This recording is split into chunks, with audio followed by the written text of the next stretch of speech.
दोस्तों, हम सभी जानते हैं कि अमेरिका एक ऐसा देश है जहां से के लोग व्यापार करने में बहुत उस्ताद माने जाते हैं। अमेरिका दुनिया भर में अपना सामान बेचने में बहुत ही माहिर है।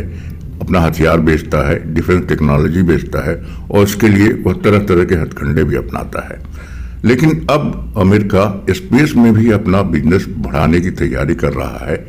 स्पेस एजेंसी नासा, हम सभी जानते हैं कि नासा बहुत ज़्यादा स्पेस में सक्रिय है। चंद्रमा पर मिशन है और मार्स पर मिशन है, मंगल पर मिशन है, जहाँ भी मिशन है वह नासा का बहुत लंबा चौड़ा मिशन चल रहा है। हम जानते हैं कि वह अक्सर सैटेलाइट भेजता है स्पेस में और तरह तरह की रिसर्च करता है। तो अब नासा इस बात की तैयारी कर रहा है कि वहाँ भी एक नया बिजनेस शुरू किया जाए। क्या है वह बिजनेस का प्लान और कैसे करेगा यह नासा, इस वीडियो में मैं पूरी जानकारी दूंगा। लेकिन पहले एक छोटा सा काम कर लें, चैनल को सब्सक्राइब करके लाइक भी कर दें, क्योंकि यह हमारे अस्तित्व से जुड़ा हुआ मामला है दोस्तों, इसलिए जरूरी है। तो चलिए अब आगे बढ़ते हैं। दोस्तों, जब आपकी कार या बाइक खराब हो जाती है तो आप कहाँ ले जाते हैं उसे? ओबियसली गैराज में। कार है तो कार के गैराज में, बाइक है तो बाइक के गैराज में। लेकिन कभी आपने सोचा है कि अंतरिक्ष में जो स्पेस में जो सैटेलाइट पुराने या बेकार या खराब हो जाते हैं उनका क्या होता होगा? ये पुराने उपग्रह या तो वातावरण में सुरक्षित रूप से जल जाते हैं या फिर वे अंतरिक्ष में ही रह जाते हैं, तैरते रहते हैं, इधर उधर भटकते रहते हैं और कभी कभी बड़ी दुर्घटना का कारण बनते हैं।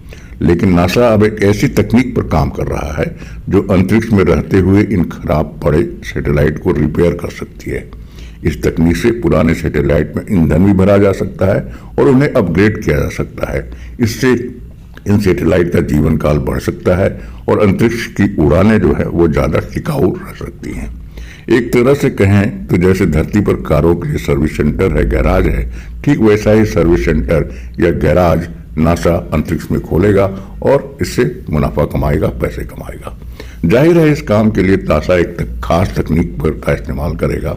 इसी खास तकनीक के आधार पर नासा ने एक रोबोटिक स्पेसक्राफ्ट तैयार किया है जो OSAM टेक्नोलॉजी पर काम करता है। OSAM टेक्नोलॉजी का मतलब है ऑन ऑर्बिट सर्विसिंग, असेंबलिंग और मैन्युफैक्चरिंग। यह खास उपकरणों और तकनीक से लैस एक रोबोटिक स्पेसक्राफ्ट है जिसे सैटेलाइट का जीवन बढ़ाने के लिए बनाया गया है। इस तकनीक के कई फायदे हैं। OSAM की मदद से सैटेलाइट ऑपरेटर अपने काम को और भी सही तरीके से कर सकते हैं, मैनेज कर सकते हैं। इसमें लागत और कम और मुनाफा ज़्यादा है। इतना ही नहीं, इससे ऑर्बिट में, अंतरिक्ष में मलबे की जो बढ़ती हुई समस्या है जिससे पूरा हर देश चिंतित है, उसमें भी मदद मिलेगी कम करने में। तो दोस्तों, आपने देखा कि अब स्पेस में वे सारे काम हो रहे हैं जो धरती पर होते हैं, यानी अब जल्द ही स्पेस में कहीं न कहीं मनुष्यों का दूसरा घर भी बनेगा, इसका भी भरोसा होने लगा है दोस्तों।